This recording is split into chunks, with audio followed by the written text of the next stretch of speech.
Bismillahirrahmanirrahim. Assalamualaikum warahmatullahi wabarakatuh.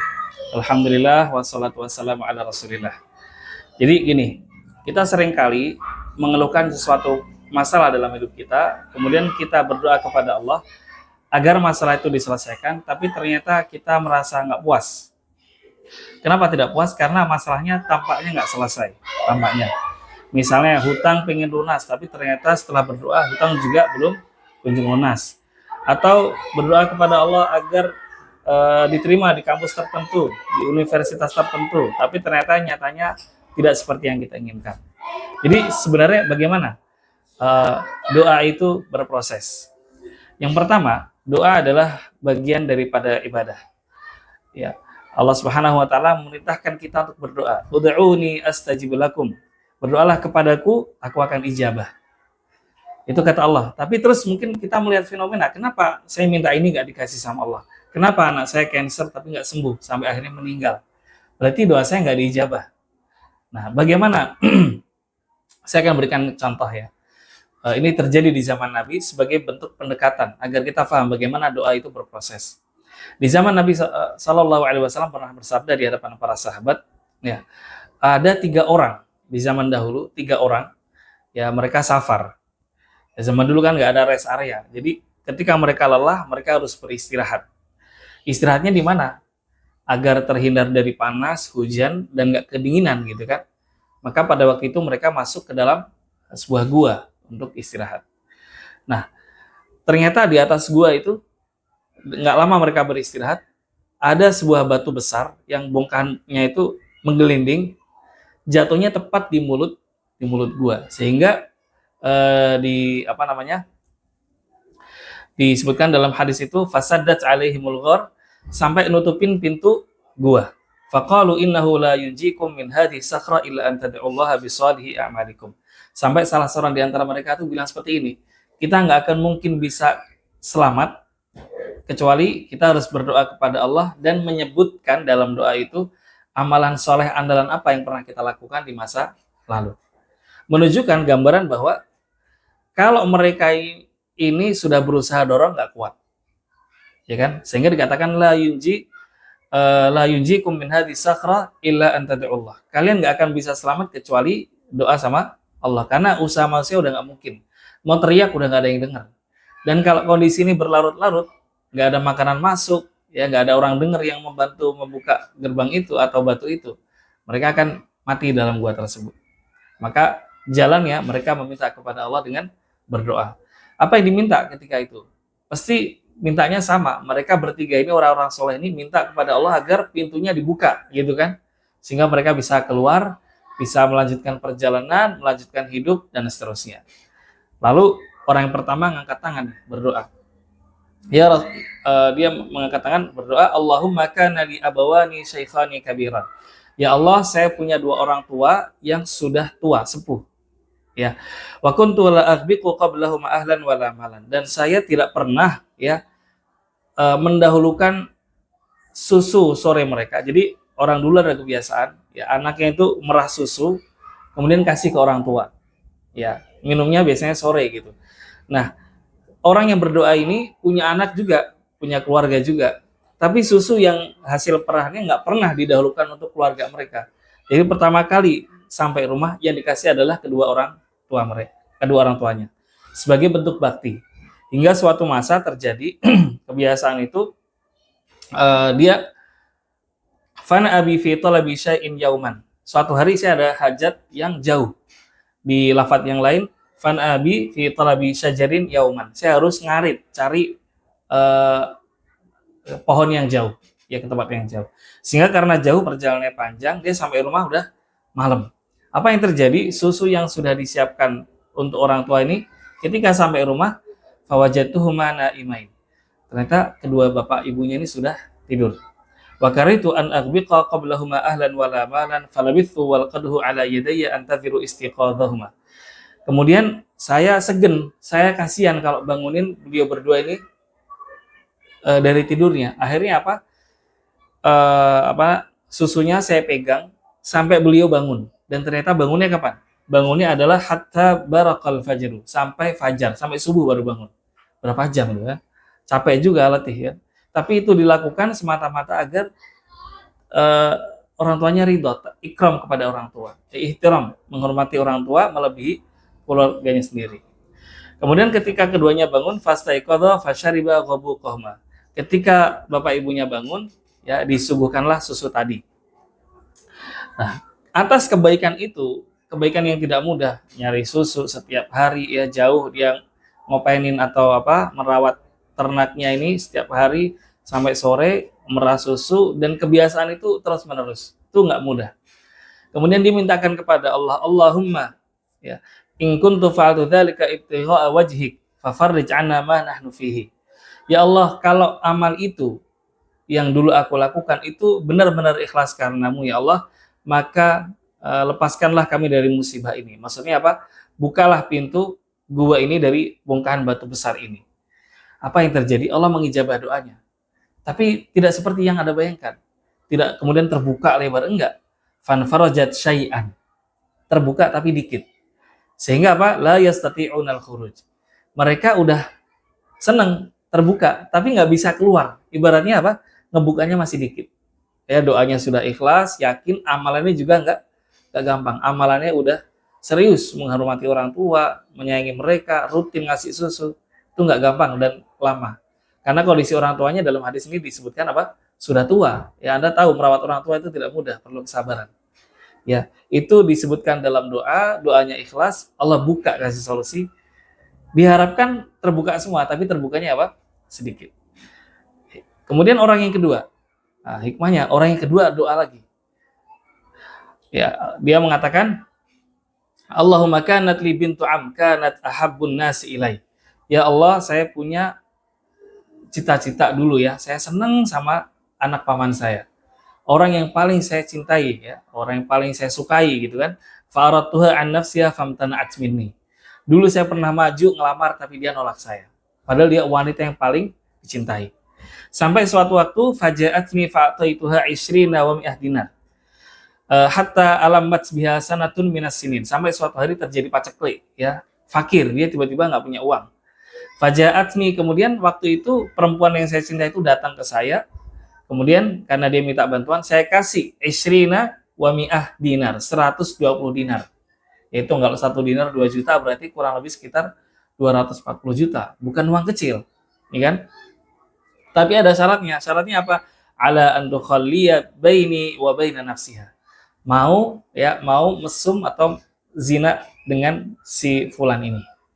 Kasih nih duit 120 dinar tapi mau berbuat apa? Yang Allah tidak ridhoi tersebut. Fa fa'alat, dia setuju. Hatta idza qadartu 'alaiha qalat la uhillu laka an tafuddal khatam illa bihaqqi. Sampai sudah pada waktunya, udah enak kondisinya, nggak ada orang lihat, posisinya sudah siap mereka untuk bermaksiat berdua itu. Kemudian wanita itu mengingatkan, tidak halal bagimu untuk membuka cincin ini kecuali dengan haknya. Maksudnya apa? Tidak boleh berzina kecuali apa? Yang dibolehkan adalah menikah ya, secara sah gitu, secara syar'i. Begitu wanita itu mengingatkan haramnya zina, kemudian fataharrajtu minal wuqu'i 'alaiha. Tiba-tiba saya yang tadi mau zina jadi gemeteran, jadi takut untuk berzina. Fansaraftu anha. Kemudian wanita itu saya tinggalkan meskipun tadinya udah siap untuk maksiat. Tapi apa yang terjadi? Wa taraktu dzahaba alladhi a'taituha. Uang yang sudah saya kasih 120 dinar bawa aja, pulang. Nggak usah dianggap utang. Dia sudah menahan cintanya lama, posisinya udah siap, gak ada yang lihat gitu kan. Dan dia sudah ngeluarin uang dalam jumlah besar, 120 dinar. Tiba-tiba apa? Dia batalkan. Kenapa? Bukan karena takut ketahuan. Dia takut azab Allah Ta'ala. Kemudian dia mengatakan, Allahumma in kuntu fa'altu dzalika. Seandainya ya Allah dulu saya tinggalkan wanita itu, saya tinggalkan zina, dan saya tinggalkan uang itu sedekah untuk dia, nggak usah diganti. Ya Allah, fafruj 'anna ma nahnu fihi. Ya Allah, maka bukakanlah kami dari gua ini, atau berilah kami jalan keluar dari gua ini. Ini amalannya besar sekali kan? Nggak mudah orang untuk mengalihkan, tadinya udah siap untuk maksiat, tiba-tiba apa? Beralih. Apalagi uang yang dikeluarkan sudah banyak, dan wanita ini wanita yang sudah lama diimpikan. Maka Allah ijabah doanya. Tapi apa bentuk ijabahnya? Allah goyangkan batu itu bergeser, tapi tetap apa? Masih terbuka kecil. Ghairu annahum la yastati'una al-khuruja minha. Kemudian mereka mencoba keluar tapi tetap nggak bisa, karena meskipun sudah 2 kali doa diijabah, terbukanya tetap belum lebar. Sehingga orang yang ketiga giliran untuk berdoa menyebut amal soleh yang dia pernah lakukan. Nah, ini yang menarik.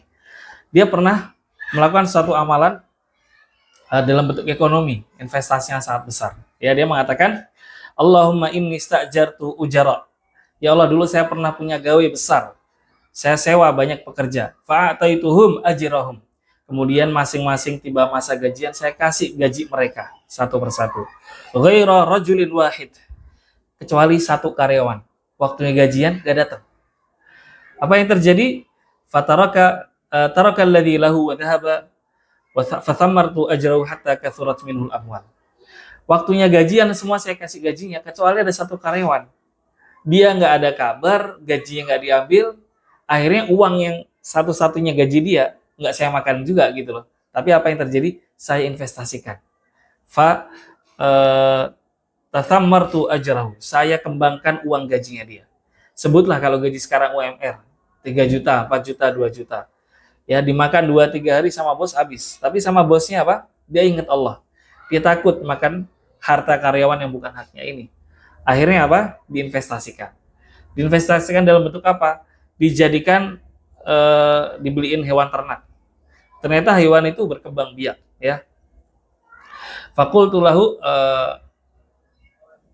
bertambah gitu, hartanya bertambah banyak sampai berkembang biak, dari untanya banyak, kambingnya jadi banyak, sapinya juga jadi banyak, dan bisa untuk beli budak.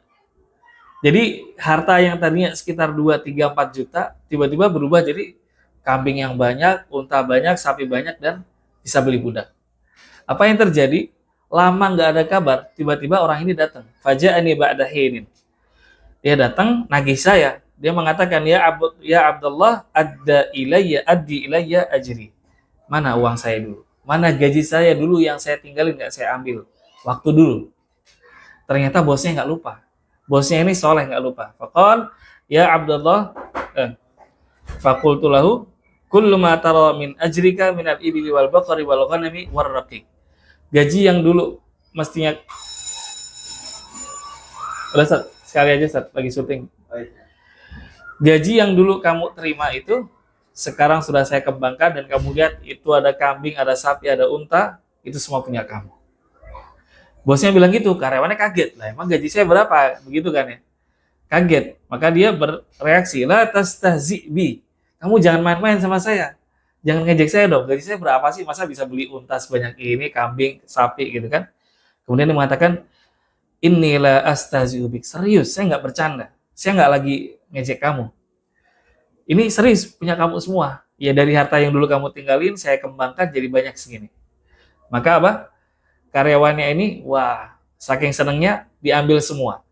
Fa akhadahu kullahu fastaqahu falam yatruk minhu syai'a.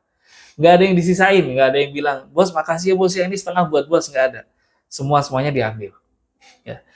Tapi karena kebaikan beliau, karena keikhlasan beliau, Masya Allah, beliau menyebut amal itu dalam doanya. Allahumma fa in kuntu fa'altu dzalika ibtigha'a wajhik.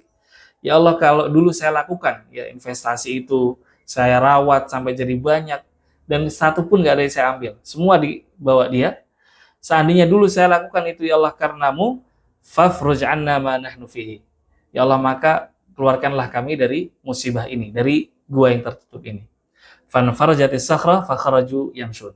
Kemudian batu itu bergoyang kembali dan lebih besar sehingga 3 orang ini bisa keluar semua. Untuk melihat 3 orang ini amalnya besar sekali dan nggak mudah.